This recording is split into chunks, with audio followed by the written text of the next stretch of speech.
What's up, everyone? Welcome to the video. Today we're going to take a look at where the spare tire, the jack, and the lug nut wrench you'll need to change a flat tire are located in a 2022 Mazda CX-30. So all those items I just mentioned are going to be located in the rear of the vehicle. As you can see, I've already got the back hatch open.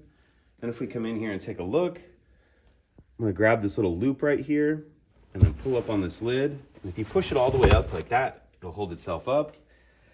Now taking a look in here, we have our spare tire right here. And this just has a wing nut on it that you'll loosen all the way up. And then the spare tire will pull out.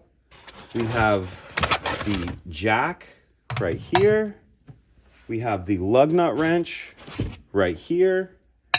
And then we have part of the jack handle right here.